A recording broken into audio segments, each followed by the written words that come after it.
Assalamualaikum dan salam sejahtera. Berita perdana edisi Sabtu 17 April 2021 bersama saya Nurul Hidayah Nawan dan saya Ivan Toh. Paparan utama malam ini.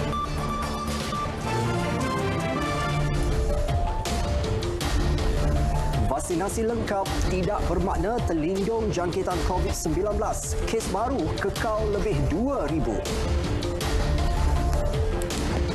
Polis sudah kenal pasti dalang utama video promosi judi dalam talian sempena Hari Raya.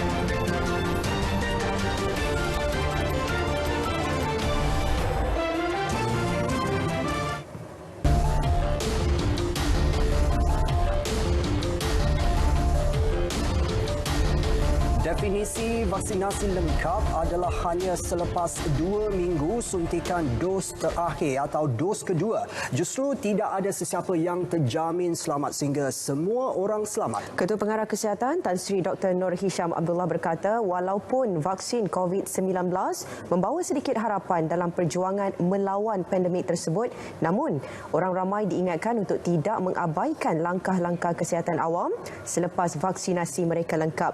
Menerusi hantaran Facebook, beliau memaklumkan seramai 142 petugas kesihatan dijangkiti selepas menerima dos pertama, manakala 244 orang pula dijangkiti sebelum menerima vaksin berkenaan. Selain itu, 40 petugas kesihatan dijangkiti COVID-19 selepas melengkapkan dos vaksinasi mereka, dengan 9 orang dilaporkan dijangkiti setelah lebih 2 minggu menerima dos kedua. Sementara 31 lagi dijangkiti dalam tempoh kurang daripada 2 minggu selepas inokulasi. Ujarnya, semua petugas kesihatan yang dijangkiti COVID-19 selepas menerima vaksin sekurang-kurangnya 1 dos mengalami gejala yang tidak teruk. Justru beliau meminta orang ramai agar terus mematuhi semua langkah pencegahan COVID-19. Mengulas perkembangan tersebut, Menteri Penyelaras Program Imunisasi COVID-19 Kebangsaan Khairi Jamaluddin Abu Bakar menerusi laman Twitter berkata, tujuan utama vaksin COVID-19 adalah untuk mengurangkan gejala teruk jangkitan virus berkenaan. Ini termasuk mengurangkan risiko sehingga boleh menyebabkan kematian atau dimasukkan ke ICU, penggunaan alat bantuan pernafasan dan seumpamanya. Dan perkara tersebut sekaligus mengurangkan beban kepada sistem kesihatan. Dan ujarnya, jangkitan boleh berlaku namun pada kadar yang jauh lebih rendah serta gejala tidak serius. Justru beliau menyarankan orang ramai terus mendaftar pengambilan vaksin COVID-19.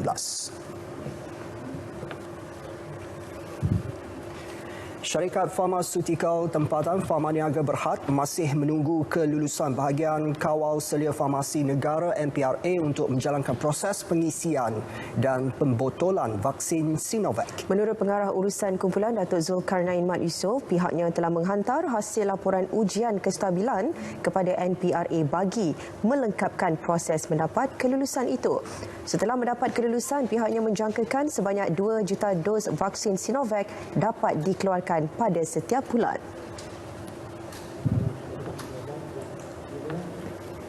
Untuk Pharmaniaga, dari segi vaksin, kita telah membawa hampir 400,000 dos vaksin yang telah siap daripada negara China, dan juga kita juga untuk fasa pertama seperti yang diminta oleh pihak kerajaan, kita telah membekalkan dos 200,000 dos dan 200,000 dos akan dibekalkan dalam masa yang terdekat.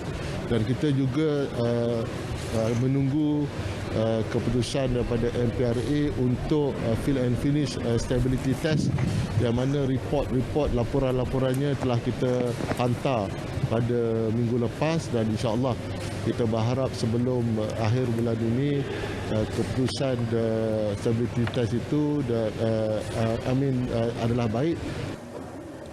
Datuk Zulkarnain ditemui media pada program Jalinan Kasih Ramadan Farman Niaga di Shah Alam Selangor mengulas mengenai bekalan vaksin bagi fasa kedua program imunisasi COVID-19 kebangsaan. Beliau berkata bekalan vaksin sedia ada daripada syarikat Sinovac adalah mencukupi buat masa ini. Kes jangkitan baru COVID-19 di negara ini berkurangan sedikit kepada 2,331 kes. Namun masih mengatasi jumlah kes sembuh baru iaitu 1,832. Sekaligus menyaksikan kes aktif terus meningkat kepada 19,094 kes. 5 lagi kes kematian direkodkan menjadikan keseluruhan 1,370 korban pandemik berkenaan di negara ini. Berikut statistik harian COVID-19 dalam negara dan kes jangkitan mengikut negeri-negeri.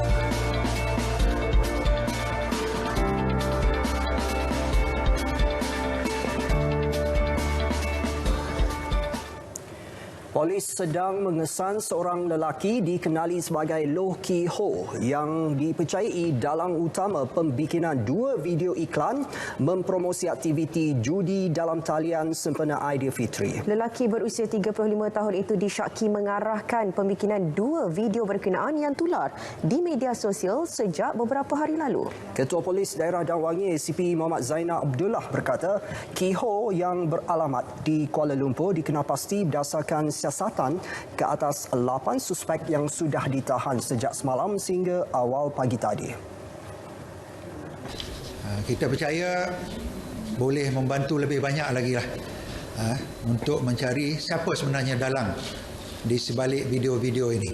Dan kita percaya bahawa mereka ni adalah penganjur judi online di negara kita. Mengulas berhubung tangkapan terhadap 8 individu semalam, beliau menjelaskan 2 daripada mereka direman sehingga 21 April ini. Manakala 6 individu yang juga pelakon video klip berkenaan dibebaskan. Individu yang direman adalah pengarah produksi dan juru kamera syarikat produksi terbabit.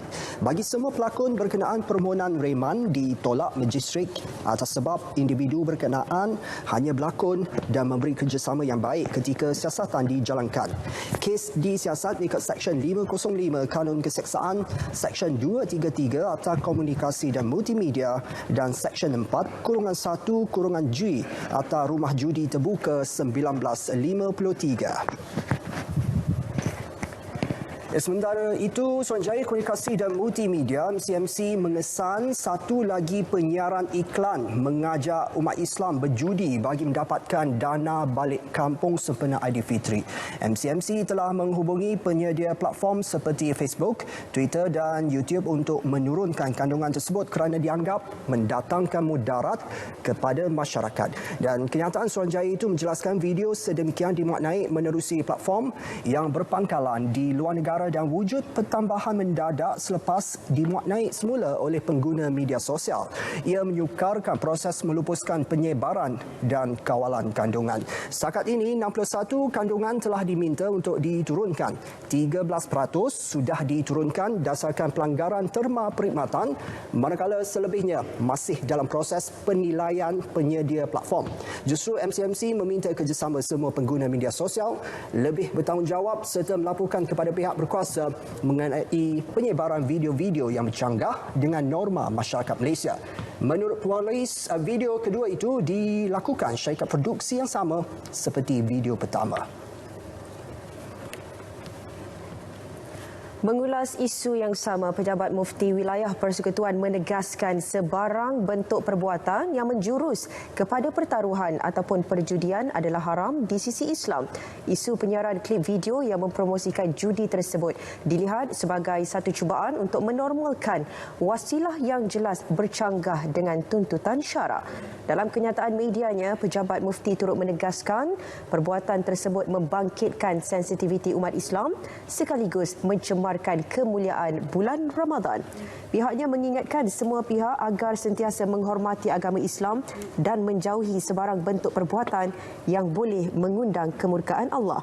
Larangan umat Islam daripada terlibat dengan aktiviti perjudian juga telah diwartakan dalam Seksyen 18 Akta 559 Akta Kesalahan Jenayah Syariah Wilayah-Wilayah Persekutuan 1997.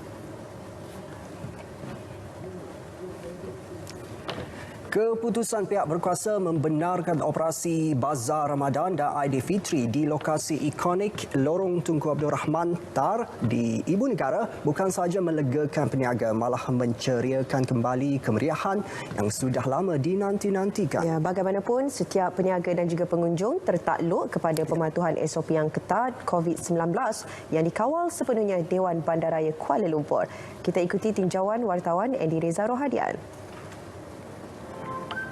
Kali terakhir Bazar Aidilfitri diadakan di Lorong TAR pada 2018.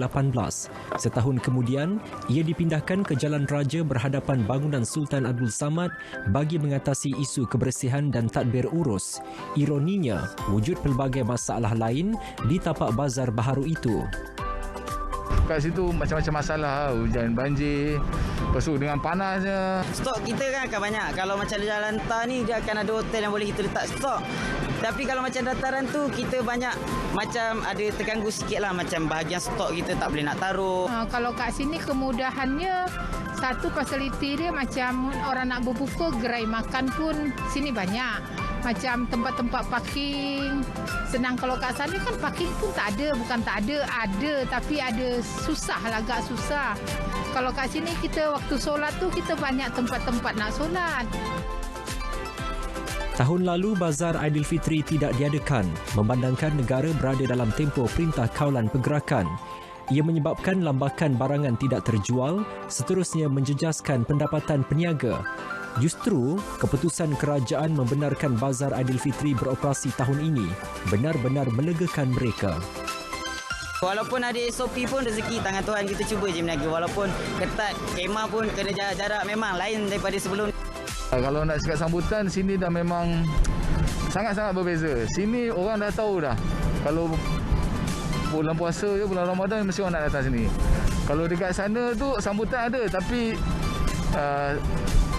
tak boleh nak samakan dengan sambutan dekat sini. Peluang harus dimanfaatkan sebaiknya dengan mematuhi SOP ditetapkan. Jika tidak, penganjuran bazar berkenaan mungkin dibatalkan. Saudara, Dewan Bandaraya Kuala Lumpur DBKL bertanggungjawab sepenuhnya mengawal selia pelaksanaan Bazar Aidilfitri 2021 di Lorong Tunku Abdul Rahman TAR Ibu Negara ini. Pagar besi dipasang di sekitar kawasan Bazar Aidilfitri ini bagi mengawal pergerakan keluar masuk para pengunjung. Secara keseluruhannya, seramai 208 penjaja terlibat dalam Bazar Aidilfitri 2021 di Lorong TAR Ibu Negara ini.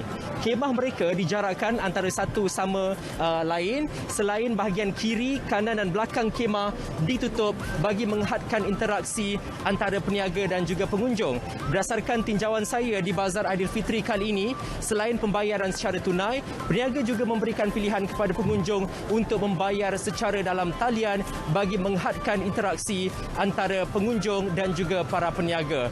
Pasukan penguat kuasa ada di mana-mana. Jadi, sentiasa patuh SOP bagi mengelak anda di kompaun.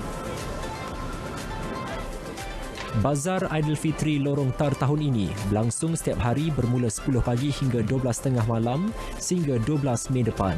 Andy Reza Rohadian, Berita RTM. Masjid Jamek Kampung Baru Kuala Lumpur yang sinonim dengan bubur lambuk setiap kali bulan puasa pula dipilih oleh Bank Islam Malaysia Berhad BIMB untuk program agihan bubur lambuk. Lebih 3,000 pak bubur lambuk disediakan secara gotong royong oleh ahli jawatankuasa masjid dan sukarelawan Bank Islam untuk diedarkan kepada anggota beruniform serta orang ramai di sekitar Ibu Negara. Dan menurut Ketua Pegawai Eksekutif BIMB Muhammad Muazzam Muhammad, sejumlah RM17,530 diperuntukkan untuk program Ramadan ini. Sebab itulah kita memilih untuk mengadakan program ini bersama dengan masjid ini Dua lah, satu sebab program masjid itu sendiri, pengedarannya, bubur lambutnya itu adalah satu yang ikonik, dan yang kedua kita tahu apa-apa sumbangan yang kita salurkan kepada masjid ini memang akan sampai kepada penerima yang. Selain itu, seramai 15 orang asnaf terpilih di sekitar kawasan Kampung Baru menerima sumbangan berupa barangan keperluan dapur dan wang tunai berjumlah RM300. Selain itu, zakat bernilai RM5,000 juga diserahkan BIMB kepada masjid tersebut. Bersempena Ramadan tahun ini, hampir RM174,000 diperuntuk BIMB bagi merancangkan program-program kebajikan bagi manfaat segenap lapisan masyarakat, masuk pejuang barisan hadapan serta media.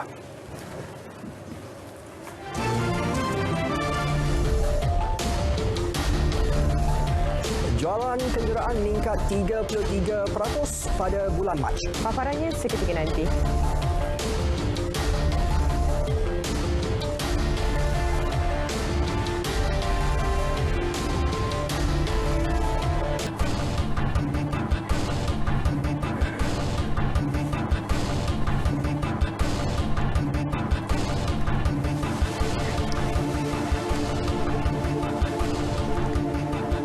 Sejak 15 tahun usia penubuhannya, Agensi Kaunseling dan Pengurusan Keuangan AKPK melebarkan skop perkhidmatannya dengan membantu PKS dalam pengurusan keuangan.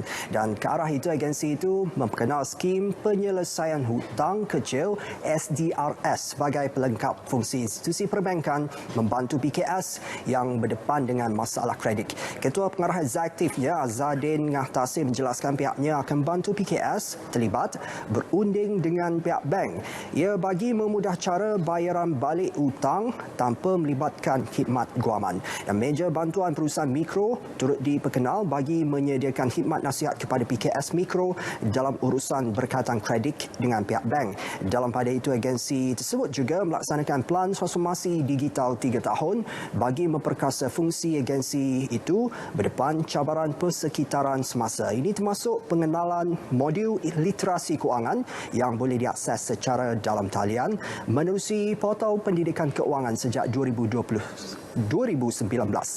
Kolaborasi bersama institusi keuangan dan agensi kerajaan turut dipertingkat, antaranya menerusi inisiatif Social Synergy yang dijayakan bersama Perkeso. Ia melibatkan penyelesaian masalah hutang dalam kalangan pelanggan agensi berkenaan. AKPK ditubuhkan pada tahun 2006, merupakan agensi di bawah Bank Negara. Dan kini lebih 1.2 juta individu telah mendapat khidmat nasihat keuangan di bawah agensi itu. 31,000 daripada jumlah itu telah berjaya menamatkan program pengurusan keuangan dengan nilai keseluruhan RM1.5 bilion berjaya dilunaskan. SME Corp sedang meneliti program pembiayaan bersesuaian bagi membantu usahawan terjejas yang memerlukan bantuan keuangan. Ia berikutan kesukaran untuk mendapatkan pinjaman dari institusi perbankan selepas krisis pandemik COVID-19. Jadi kita akui memang ada peniaga-peniaga yang sukar mendapat pinjaman, terutamanya disebabkan oleh krisis pandemik COVID-19 ni. Banyak industri-industri tertentu yang terkesan yang mana ia menjadi peniaga yang terpinggir lah. Bila jadi peniaga terpinggir ni, pihak-pihak institusi kewangan akan menilai mereka dengan lebih teliti lah sebelum memberi pinjaman. Selain itu, mekanisme tertentu akan diperincikan bagi memberi kelonggaran kepada golongan itu untuk memohon bantuan. Beliau mengulas isu yang dibawa Wakil Persatuan Usahawan mengenai kesukaran ahli-ahlinya mendapatkan pembiayaan, dan beliau ditemui media selepas majlis perasmian bengkel sentuhan kecantikan menjana pendapatan di Ibu Negara.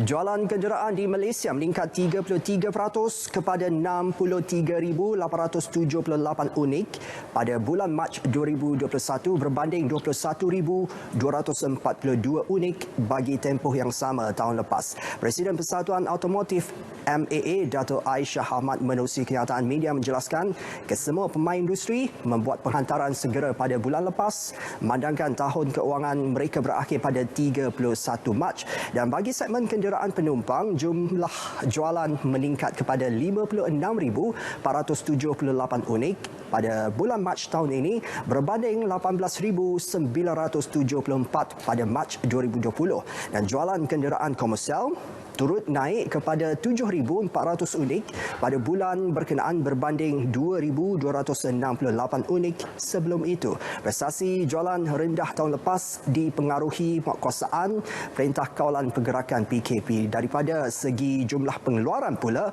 62,221 kenderaan dihasilkan pada Mac tahun ini berbanding 22,657 unit bagi bulan yang sama tahun lepas. MAA menjangkakan jumlah jualan akan mencatat pertumbuhan baik pada April disokong langkah pemain industri meneruskan promosi agresif sepanjang tahun. Dan pasaran kenderaan terpakai pula dijangka mampu mencapai jualan 400,000 unit tahun ini. Jelas pengasas bersama Ketua Pegawai Eksekutif Kasem, Eric Cheng, ia didorong harga kenderaan yang lebih kompetitif. So I think the first one is the accelerated personal car ownership. People are trying to get their own car instead of public transport. Secondly, the used car is also a lot more affordable option. I think that helps in comparing, right, when you're trying to buy a car in a weak economy. This is present as a good option. And third is, of course, I think when it comes to the used car market right now is a lot more professionalized, a lot more digitalized.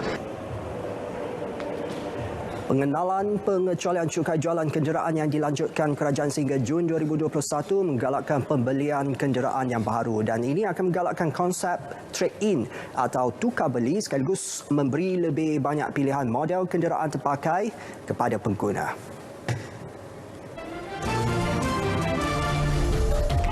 Air hangat Langkawi bakal berwajah baharu. Ini paparannya seketika nanti.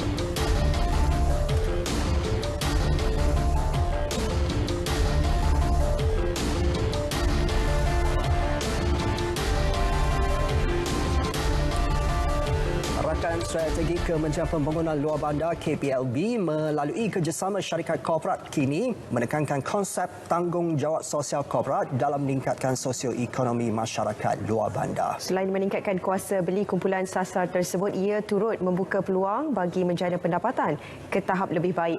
Ke arah itu, kolaborasi di beberapa daerah terpilih seluruh negara kini bermula. Laporan wartawan Muhammad Najib Masrur.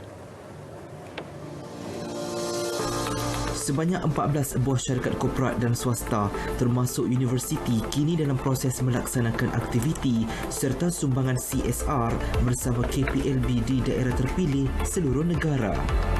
Di Kedah, 12 buah syarikat terlibat dalam usaha ini yang membabitkan daerah Baling dan Langkawi. Kita dapati kesan dan impact kepada mereka yang menyertai program-program ini amat baik. Jadi ekoran daripada itu kita mengalu-alukan supaya lebih banyak lagi rakan-rakan strategik terutama dari sektor swasta dan syarikat supaya mereka terlibat dalam program ini secara berpanjangan. Kedua-dua buah daerah ini perlu bekerjasama dengan syarikat berkenaan dengan penyelarasan dan pemantauan dilaksanakan oleh jabatan serta agensi KPLB secara berkala. Malaysia Airport Holding berhad antara kerjasama syarikat yang menyumbang serta membuka peluang pekerjaan kepada warga Langkawi. Dan kami di Malaysia Airport ada memberi beberapa sumbangan lah. Antaranya ialah kita penyediaan kios di lapangan terbang yang mana kita tempatkan kios tu dan pengusaha-pengusaha tempatan berpeluang berniaga di lapangan terbang. Itu salah satu peluang untuk mereka memperkenalkan produk-produk yang produk-produk tempatan lah. Peningkatan pendapatan golongan sasar juga dapat dilihat dengan penyerahan 18 buah mesin jahit yang diserahkan kepada Jabatan Kemajuan Masyarakat Kemas Langkawi pada 9 Mac lalu oleh Berjaya Corporation Berhad. Pemulihan daya segi luar bandar dan juga apa yang kementerian lakukan dengan memilih Langkawi sebagai salah satu daerah untuk membantu daripada pihak kementerian adalah amat-amat dihargai dan rakyat Langkawi berterima kasih kepada apa yang telah pun Kementerian Luar Bandar salurkan. Syarikat lain yang turut bergandingan termasuklah Halal Industry Corporation Berhad, Jabatan Laut Malaysia, Boston Holding Berhad dan Universiti Kebangsaan Malaysia. Pelaksanaannya adalah melibatkan beberapa buah daerah di seluruh negara. Di Kedah, Baling dan Pulau Langkawi menjadi permulaan yang mana ianya bekerjasama dengan syarikat-syarikat swasta maupun kerajaan di bawah kawal selia KPLB itu sendiri. Selain itu, ia turut menekankan 3 aspek utama yang diberi penekanan, antaranya adalah ekonomi, pendidikan dan kemasyarakatan. Muhammad Najim Masur, Berita RTM.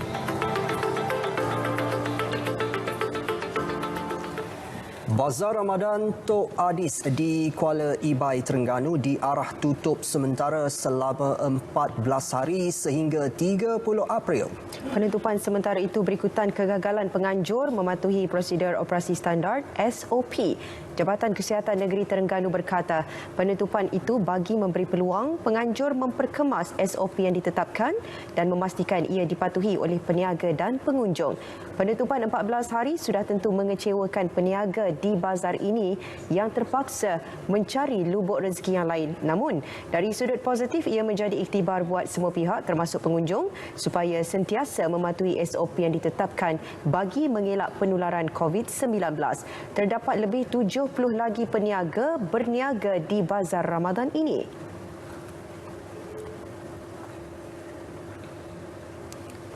Bekalan daging lembu dalam negara mencukupi sepanjang Ramadan dan Aidilfitri nanti. Timbalan Menteri Pertanian dan Industri Makanan 2, Datuk Cik Abdullah Maknawi berkata, 36,000 tan bekalan daging diperuntukkan tahun ini dengan 10,000 tan bagi kegunaan Ramadan. Maknanya kita sentiasa memastikan bahawa bekalan makanan dalam negara ini mencukupi. Kita dalam suasana COVID, kita dalam suasana bulan puasa, kita dalam suasana akan menyambut hari raya dan sebagainya. Jadi keperluan keseluruhan yang saya fahamkan RM 10,000 metrik tan. RM 10,000 metrik tan dan untuk jangka masa sekarang ini mana sehingga kepada perayaan ini kita ada dalam RM dalam 36,000 metrik tan. Datuk Cik Abdullah ditemui media selepas melawat ladang peternakan arnab baka pedaging milik Masrina Kasdi di Pasir Mas, Kelantan. Berita perdana, kita teruskan dengan segmen sukan. Kita bersama rakan penyampai Nazri Fahmi. Silakan.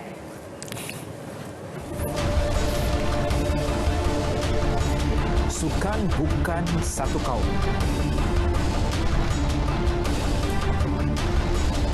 COVID-19 serang Akademi Badminton Malaysia.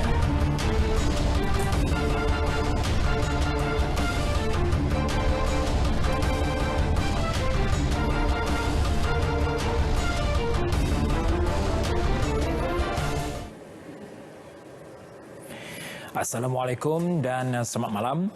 Kita mulakan dengan berita sukan ini terlebih dahulu. Sukan adalah untuk semua dan tidak mengenal warna. Demikian tegas Menteri Belia dan Sukan, Datuk Seri Rizal Marikan Naina Marikan yang menyela tindakan sebuah sekolah menengah di Johor yang dikatakan menetapkan syarat aktiviti core kurikulum termasuk sukan hanya terbuka untuk satu kaum sahaja.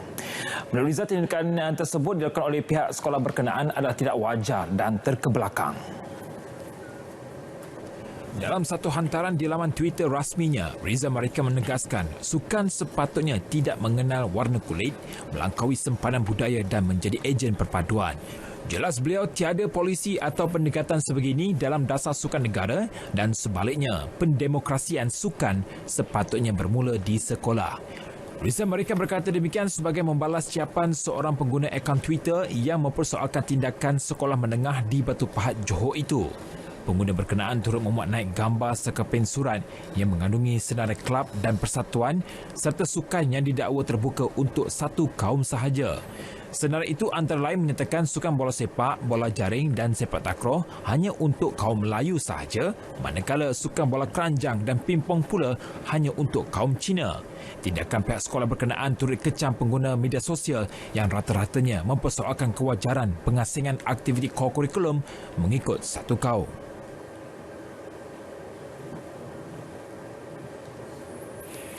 Saudara, sebentar tadi telah pun masuknya waktu solat fardu Isyak bagi kawasan Kuala Lumpur dan kawasan-kawasan yang sewaktu dengannya. Selamat menunaikan solat fardu Isyak. Baiklah, kita balik ke perkembangan sukan badminton. Persatuan Badminton Malaysia ABM hari ini mengesahkan 6 pemain di Akademi Badminton Malaysia ABM positif COVID-19. Menurut pernyataan BM, kesemua pemain tersebut yang tidak mempamerkan sebarang gejala kini menjalani kuarantin kendiri. Jelas BAM selepas berunding dengan Kementerian Kesihatan, Majlis Sukan Negara dan Institut Sukan Negara, kesemua 91 atlet, jurulatih dan pegawai di ABM di Bukit Kiara telah menjalani ujian saringan, namun kesemuanya negatif. Proses sanitasi menyeluruh juga telah dijalankan di ABM pada Jumaat dan latihan berkonsepkan kuarantin tersebut akan diadakan semula di Pusat Kecemerlangan Badminton Negara. Manakala semua aktiviti sekolah akan dijalankan secara dalam talian untuk tempoh beberapa hari akan datang. Tambahnya, kesihatan, keselamatan dan kesejahteraan kesemua pemain yang berada di ABM menjadi keutamaan mereka dan berharap 6 atlet terbabit akan pulih secepat mungkin. Dalam pada itu, situasi berkenaan turut mendapat perhatian Menteri Belia dan Sukan, Dr. Sri Riza Marikan Naina Marikan. Dalam satu hantaran menerusi laman sosial Twitternya, Riza Marikan menjelaskan beliau telah dimaklumkan oleh BAM mengenai kes jangkitan COVID-19 di ABM berkenaan. Jelas beliau arahan telah diberikan kepada Majlis Sukan Negara MSN, Institut Sukan Negara ISN dan BAM sendiri supaya mengambil tindakan segera mengikut arahan dan prosedur Kementerian Kesihatan. Ujarnya lagi, keselamatan kesemua atlet, jurulatih dan pegawai adalah satu keutamaan buat pihaknya. Kita balik pula ke saingan Liga Super. Ketua Jurulatih Johor, Darul Takzim JDT Benjamin Mora mengakui lega apabila pasukannya berjaya membawa pulang 3 mata berharga daripada pertemuan dengan Sri Pahang malam tadi. Menurut Mora, kejayaan 2-0 ke atas skuad Kenyalan Darussalam itu amat penting dalam misi memastikan juara bertahan tersebut terus mendahului Liga dengan selesa. Pada aksi pertama di bulan Ramadan itu, jaringan 2 pemain import JDT, Leandro Velasquez dan Bergson da Silva, sudah cukup menghandarkan kemenangan ke-7 buat Harimau Selatan. Mora menjelaskan pasukan tuan rumah berjaya memberi kesukaran buat anak buahnya sepanjang permainan, namun tetap gembira selepas berjaya mengatasi skuad Tok Gajah itu tanpa dipolusi sebarang gol. Is trying to be the best all the time, and sometimes we cannot score 5 goals or 4 goals. It's so easy. Sometimes opponent also play. Pahang is a team that has young boys that they have anything to lose, and they work well in the 2 lines of 4. The Litak is a good player. He always press. It make it a little bit difficult. But I think at the end of the day, the 3 points and not conceding a goal was the important part for us, maintaining in the top of the league. Kemenangan itu menyaksikan JDT mengumpul 23 mata sekaligus melebarkan penguasaan di puncak Liga kepada 5 mata ke atas pencabang terdekat Terengganu FC di kedudukan kedua. Sementara itu, meskipun tewas di laman sendiri, mengendali Sri Pahang, Dola Saleh tetap kekal positif terhadap masa depan pasukannya. Menurut Dola, kehadiran beberapa pemain muda termasuk Abdul Malik Ma'arif dilihat banyak membantu gerakan jentera serangan Tok Gajah. Tidak menjadi sepakan yang dijaring kemasukan dia nampak berbeza lah di bahagian serangan. So saya harap betul dengan kemasukan Malik dengan Ijat dalam pasukan, so mungkin akan berlaku perubahan pada pasukan Pahang, insya-Allah. Pada aksi itu juga, layangan kad merah kepada Muhammad Izhani Mat Saleh pada minit ke-69 turut menjadi antara punca Tok Gajah gagal memberikan tentangan kepada Harimau Selatan. Kekalahan ke-6 ini dan yang ke-4 buat Dola menyaksikan Sri Pahang kian terperosok di tangga kedua terbawah Liga dengan 5 mata. Dari Izhani ke di Persada Liga. Bekson. Pencabar terdekat JDT, Terengganu FC masih terus cuba untuk mengejar penuh liga tersebut apabila turut mengutip 3 mata hasil kemenangan tipis 1-0 ke atas Kuala Lumpur City FC di laman sendiri. Bagaimanapun pengendalinya, Nafuzi Zain menganggap tuah berpihak kepada pasukannya apabila memperoleh kemenangan pada hujung perlawanan. Mengakui pasukan pelawat bukanlah lawan mudah, Nafuzi berkata beberapa peluang gol yang terlepas daripada genggaman skuad The City Boys itu telah menyelamatkan kedudukan skuad Sampenyo yang memulakan perlawanan dengan agak perlahan. First half tu kita bernasib baik sebab kita tengok tu chances KL tiap kena post lah, palang tiang. So dan first half kita pun starting tu agak perlahan. Memang kita so dari second half tu nampak perubahan lah dari segi intensity, segi tempo, rhythm tu lagi laju, kita push more untuk attacking. Pada aksi tersebut, pemain tengah TFC Makan Konate muncul wira apabila meledakkan gol tunggal pada minit ke-88. Keputusan itu juga menyaksikan TFC terus menghuni tangga kedua Liga dengan 18 mata dan mengejar pendahulu JDT dengan perbezaan 5 mata. Dalam pada itu, pengendali KL City FC, Boyan Hodak, tetap berbangga dengan aksi yang dipamerkan skuad bimbingannya meskipun terpaksa pulang dengan tangan kosong. Malah pengendali dari Croatia itu menganggap perlawanan malam tadi adalah aksi terbaik pasukannya sepanjang musim 2021 kerana mereka lebih banyak melakukan serangan dan mencipta peluang jaringan terutama pada separuh masa pertama. This is probably our best game this year. That we have much more chances than them, that our chances are much better. We hit the post, we hit the bar. This is all positive and that we look much better than beginning of the season. Negative is that footballs are unfortunately play for goals. And they had one chance, they hit top corner. We didn't score our chances and this is the reason why they won. Kekalahan itu menyaksikan skuad The City Boys kini menghuni tangga kelima Liga dengan 12 mata. Menjelang Sukan C 2021 di Hanoi November depan, Ratu Pecuk Wanita Negara Zaidatul Husnia Zulkifli berazam untuk mengibar cabaran Malaysia di Tamasya Duitana itu selepas hasratnya untuk membuat penampilan kedua di Sukan Olimpik Tokyo Julai depan kelihatan semakin tipis. Zaidatul Husniah berkata, fokus utama ketika ini adalah membina semula kekuatan kakinya menerusi program pemulihan di Institut Sukan Negara ISN selepas menjalani pembedahan lutut kanannya untuk kali kedua pada Disember lalu. Atlet berusia 27 tahun itu juga menjelaskan dirinya masih belum bersedia untuk bersara dalam 2 acara ribbon biru kegemarannya iaitu 100 meter dan 200 meter. Sebaliknya, Zaidatul hanya mahu fokus kepada persiapannya untuk tampil dengan lebih baik selepas pulih daripada kecederaan nanti. Secara jujurnya, insyaAllah adik akan try juga. Tapi apa-apa pun adik masih lagi dalam rehab. So masih lagi untuk kuatkan kaki adik lagi lah. Sebab sekarang kan awal lagi sebab adik pun surgery bulan 12. So sekarang bulan 4. So baru 3 bulan lebih lah. Kalau patutnya kalau tidak 6 bulan ke 9 bulan. Tapi macam adik cakap tadi, adik akan ambil 9 bulan terus untuk betul-betul untuk kuatkan kaki adik balik. Kiranya adik mengulas mengenai tempoh proses pemulihan yang panjang berbanding biasa, Zaidatul Husniah berkata masa 9 bulan itu ditetapkannya sendiri selepas proses tersebut terganggu selama 2 bulan akibat pandemik COVID-19. Rekod peribadi terbaik Zaidatul Husniah dalam acara 100 meter sebelum ini adalah 11.65 saat yang dicatat pada tahun 2019. Dia juga hampir memecahkan rekod kebangsaan 11.50 saat yang dilakukan oleh legenda Ji Shanti apabila melakukan catatan 11.35 saat pada 2017.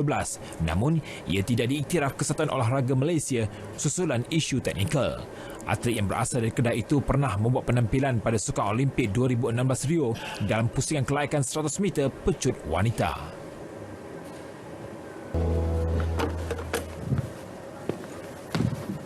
Assalamualaikum dan salam hormat kepada semua penonton. Kita mulakan informasi cuaca pada malam ini dengan melihat kepada carta angin semasa. Dapat diperhatikan ketika ini angin masih lagi bertiup dari pelbagai hala dengan kelajuan yang agak sederhana sekitar 20 hingga 30 km sejam. Oleh demikian, keadaan ini adalah amat sesuai untuk aktiviti menangkap ikan, bot-bot kecil dan perkapalan serta aktiviti pantai dan sukan laut. Baiklah, kita beralih pula untuk melihat tinjauan cuaca semasa pada malam ini. Dapat diperhatikan ketika ini hujan lebat kini sedang berlaku di 1-2 tempat melibatkan kawasan di Kedah, Pahang, Terengganu, Negeri Sembilan, Selangor dan juga di wilayah Persekutuan Kuala Lumpur. Keadaan hujan yang sedang berlaku ketika ini dijangka boleh berlanjutan sehingga ke lewat malam nanti. Bagi tinjauan cuaca semasa di Sabah dan Sarawak pula dapat diperhatikan ketika ini, hujan lebat kini sedang berlaku di 1-2 tempat melibatkan bahagian Kudat, Sandakan, Tawau dan juga pedalaman di Sabah, termasuklah di sekitar bahagian Limbang, Kapit, Mukah dan juga Kuching. Keadaan hujan yang sedang berlaku ketika ini juga dijangka boleh berlanjutan sehingga ke lewat malam nanti. Pada esok pagi pula, Met Malaysia menjangkakan hujan lebat di 1-2 tempat masih lagi berpotensi untuk berlaku melibatkan kawasan-kawasan di sekitar pesisir pantai barat Semenanjung termasuklah di sekitar bahagian Bintulu, Mukah, Betong dan juga Kuching. Oleh itu dinasihatkan kepada penduduk di kawasan yang terlibat agar berhati-hati dan mengambil langkah yang berjaga-jaga dalam menghadapi keadaan cuaca yang tidak diingini berlaku. Baiklah, sekian sahaja informasi cuaca pada malam ini. Sebelum berpisah, kita ikuti tinjauan cuaca bagi bandar-bandar utama di Malaysia. Sekian, Assalamualaikum.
Terima kasih, Met Malaysia.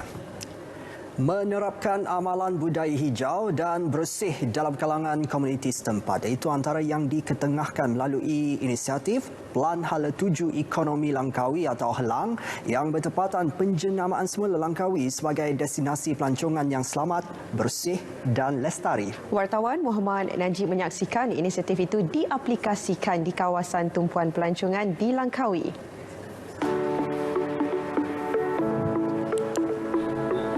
Lembaga Pembangunan Langkawi Lada bersama DXN Agrotech Sdn Bhd kini bekerjasama bagi tujuan itu. Air Hangat Village menjadi lokasi rintis sekaligus berjaya mentransformasikannya kepada identiti yang lebih menyerlah. Untuk membangunkan sektor baru ekonomi penduduk Langkawi yang terjejas akibat COVID-19 ni, kita ubah sikit konsep ekonomi kita daripada pelancongan, kita jadikan dia juga sektor pertanian pelancongan untuk jadi attraction barulah ke Langkawi. Memberi tumpuan terhadap 3 produk pelancongan utama iaitu kolam air panas Masin Semula Jadi dan pertunjukan persembahan kebudayaan serta kesenian tradisional Melayu lama. Jadi kita nak terapkan agriculture tadi itu, pertanian, dan kita masukkan juga nilai-nilai pelancongan.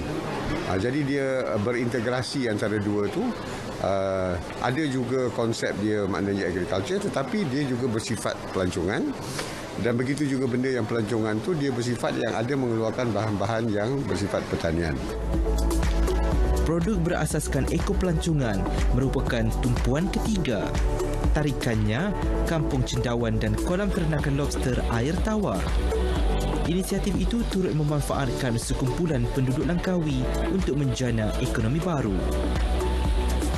Ekonomi orang kampung khasnya di Mukim Ayat Hangat dapat dipertingkatkan kerana DSN bercadang untuk memilih 10 kampung untuk mengusahakan kulat tadi dan juga ternakan udang kara. Di 10 kampung kali dengan 10 ada 100 orang yang akan terlibat dalam projek ini. Usaha berterusan ini bakal meningkatkan semula sosioekonomi penduduk Pulau Langkawi. Penglibatan semua agensi kerajaan, swasta, badan bukan kerajaan dan pemain industri di Pulau Pelancongan Langkawi menjadi pemangkin kepada kemasukan pelancong ke Pulau Lagin dan Masuri ini. Ia turut disokong oleh komuniti setempat yang memainkan peranan penting dalam menunjukkan dan juga mengaplikasikan keindahan budaya di samping mempraktikkan kebiasaan baharu yang mematuhi SOP yang telah pun digariskan dalam usaha kelangsungan kemasukan pelancong. Muhammad Najib Mashur, Berita RTM.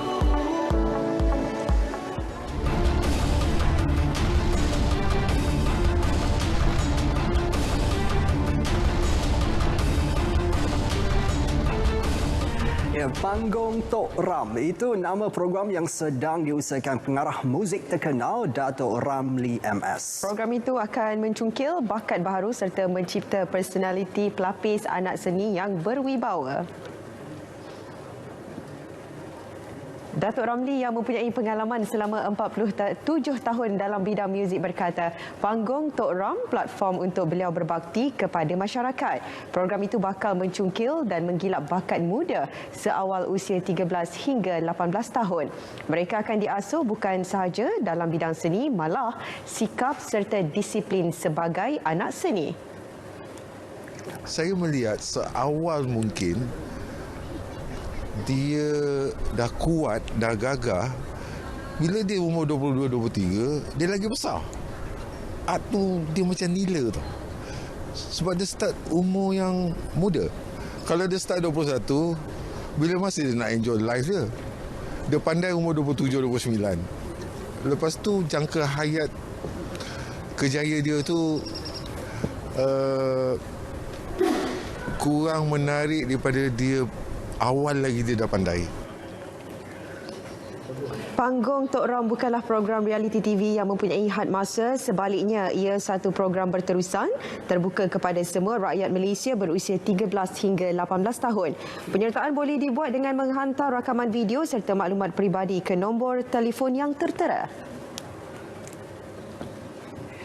Ya, tahun ini, tahun 2021, tahun rezeki buat pelakon band Amir. Selain tawaran berlakon yang meningkat, band juga baru sahaja dilantik sebagai Duta Barangan Sukan Jenama Antarabangsa. Ya, menurut beliau bukan senang untuk dia berjaya dalam industri jika tiada sokongan daripada beberapa pihak yang membantu menyusun atau kejaya seninya. Wow, memang alhamdulillah I have a very great team. Team saya memang banyak membantu sebab I tak boleh nak fokus everything 100% semua tempat. So bila I shooting, my team akan handle all the the bottom business lah.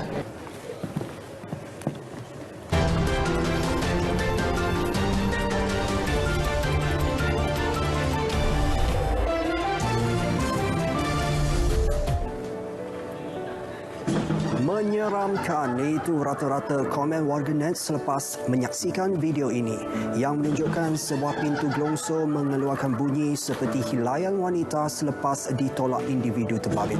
Warganet Malaysia mengatakan ia seakan-akan suara entiti misteri iaitu hantu Pontianak.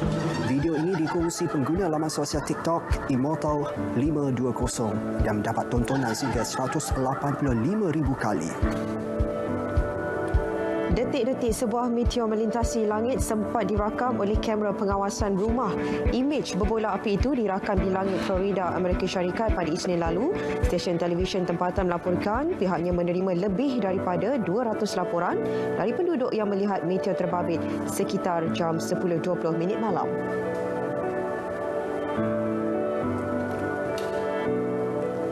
Tidak semua individu dikurniakan seorang sahabat yang sanggup bersusah senang bersama. Video sebab seorang penggunting rambut sanggup mencukur rambutnya sendiri sebagai tanda sokongan terhadap rakannya yang mengidap kanser. Martin meminta rakan sekerjanya Joel Ortega untuk mencukur rambutnya yang mengalami keguguran kerana rawatan kemoterapi.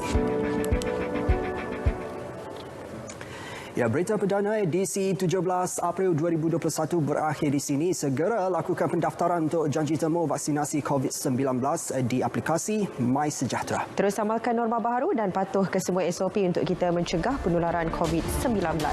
Dengan ini, Assalamualaikum. Salam sejahtera.